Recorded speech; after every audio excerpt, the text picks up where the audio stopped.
Welcome to star kitchen சமையல். இன்றைக்கி நவராத்திரி 4வது நாளான பிரசாதம் ரெசிபி தாங்க பார்க்க போகிறோம். அதை பார்க்குறதுக்கு முன்னாடி நம்ம சேனல் லைக் பண்ணுங்கள், ஷேர் பண்ணுங்கள், கமெண்ட் பண்ணுங்கள், சப்ஸ்கிரைப் பண்ணுங்கள், கூடவே இருக்க பெல் பண்ணி ப்ரெஸ் பண்ண மறக்காதீங்க.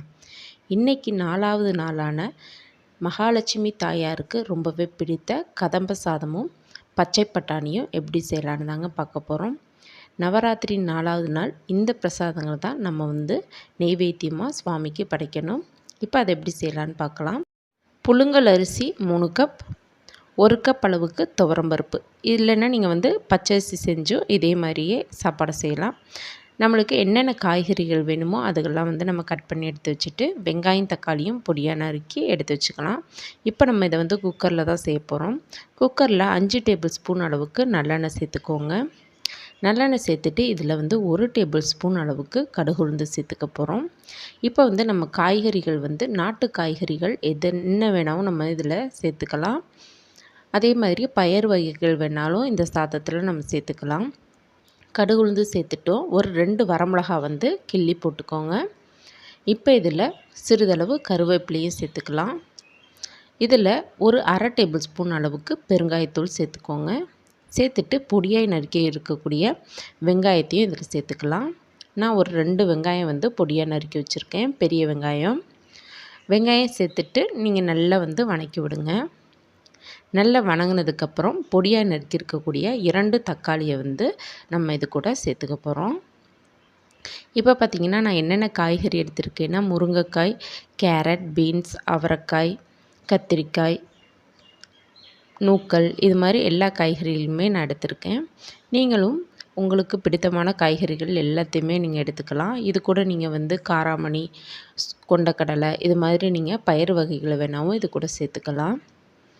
இப்போ பார்த்திங்கன்னா காய்கறிகளையும் சேர்த்துட்டு சிறிதளவு உப்பு சேர்த்து நல்லா மிக்ஸ் பண்ணி விடுங்க. காய்கறிகளில் நல்லா உப்பு சேர்கிற அளவுக்கு ஒரு 5 நிமிடம் கைவிடாமல் நல்லா கிளறி விடுங்க. இப்போ நம்ம வாஷ் பண்ணி வச்சுருக்கக்கூடிய அரிசியும் பருப்பும் சேர்ந்த கலவையை நம்ம இது கூட சேர்த்துக்கலாம். இப்போ 3 கப் அளவுக்கு புழுங்கல் அரிசிக்கு 1 கப் அளவுக்கு துவரம்பருப்பு எடுத்திருக்கேன். இதே மாதிரி நீங்கள் பச்சரிசியில் வேணாலும் இதே மெத்தடில் நீங்கள் எடுத்துக்கலாம். இப்போ 3 கப் அளவுக்கு ரைஸ்க்கு 8 கப் அளவுக்கு தண்ணி சேர்த்துடணும். இப்போ லிட் போட்டு மூடி வச்சிட்டோம். லிட் போட்டு மூடி வச்சுட்டு ஒரு 2 விசில் வந்தோடனே நம்ம ஸ்டவ்வை ஆஃப் பண்ணிடலாம். இப்போ இந்த கதம்ப சாதத்துக்கு ஒரு பவுட்ரு நம்ம ரெடி பண்ணணும். 1 டேபிள் ஸ்பூன் அளவுக்கு மல்லி, அரை டேபிள் ஸ்பூன் அளவுக்கு சீரகம், அரை டேபிள் ஸ்பூன் அளவுக்கு மிளகு, 1/4 டேபிள் ஸ்பூன் அளவுக்கு வெந்தயம், 1/2 டேபிள் ஸ்பூன் அளவுக்கு கடலைப்பருப்பு, ஒரு 10லேருந்து 12 வரமிளகாய், இது எல்லாத்தையுமே சேர்த்துட்டு நல்லா ட்ரை ரோஸ்ட்டாக நம்ம வறுத்துக்க போகிறோம். இப்போ நம்ம இந்த பொருட்கள்லாம் எந்தெந்த அளவில் எடுத்துருக்கோன்றதை நான் டிஸ்கிரிப்ஷன் பாக்ஸில் நோட் பண்ணியிருக்கேன். தெரியாதவங்க செக் அவுட் பண்ணிக்கோங்க. இப்போ இதில் ஒரு கைப்பிடி அளவுக்கு தேங்காய் துருவலையும் சேர்த்துட்டு ட்ரையாக இது எல்லாத்தையுமே வறுத்தெடுத்துக்க போகிறோம். தேங்காயில் இருக்கக்கூடிய ஈரப்பதம் போகிற அளவுக்கு நீங்கள் நல்லா ஒரு 3 to 5 நிமிட்ஸ் நல்லா கைவிடாமல் வறுத்தெடுத்துக்கோங்க. தேங்காய் வறுப்பட்டது நல்லா உதிரி உதிரியாக நம்மளுக்கே வறுத்ததுக்கப்புறம் நல்லா தெரியும். தேங்காய் சேர்க்காமையும் இந்த சாதம் செய்யலாம். இருந்தாலும் நீங்கள் தேங்காய் சேர்த்து செய்யும்போது இதோட ஃப்ளேவர் ரொம்பவே நல்லாயிருக்கும். இப்போ பார்த்திங்கன்னா நல்லா தேங்காய் நல்லா வறுப்பட்டுருச்சு. இப்போ இதை நல்லா ஆற வச்சு மிக்ஸி ஜாரில் பொடி பண்ணிக்கலாம். இப்போ நம்ம குக்கரை ஓப்பன் பண்ணி பார்க்குறோம். நல்லா சாப்பாடு நல்லா வெந்து வந்திருக்கு. நல்லா மசிச்சு விட்டுக்கோங்க. மசிச்சு விட்டுட்டு நம்ம எடுத்து வச்சுருக்கக்கூடிய அந்த பவுட்ரையும் நம்ம இது கூட சேர்த்துக்க போகிறோம். நம்ம இப்போ எடுத்துருக்கக்கூடிய பவுட்ரு நம்ம எடுத்துருக்கக்கூடிய அரிசிக்கு சரியாக இருக்கும். அதனால் நம்ம அப்படியே ஃபுல்லாகவே சேர்த்துக்கலாம். இப்போ இதில் ஒரு 25 கிராம் அளவுக்கு புளியை தண்ணியில் நல்லா ஊற வச்சு அந்த புளிக்கரைசலையும் நம்ம இது கூட சேர்த்துக்க போகிறோம். குக்கரை நம்ம ஓப்பன் பண்ண உடனே நம்ம ஃப்ளேமை சிம்மில் வச்சுட்டு அதுக்கப்புறம் தான் இந்த பவுட்ரையும் புளிக்கரைசலையும் சேர்த்து விடணும்.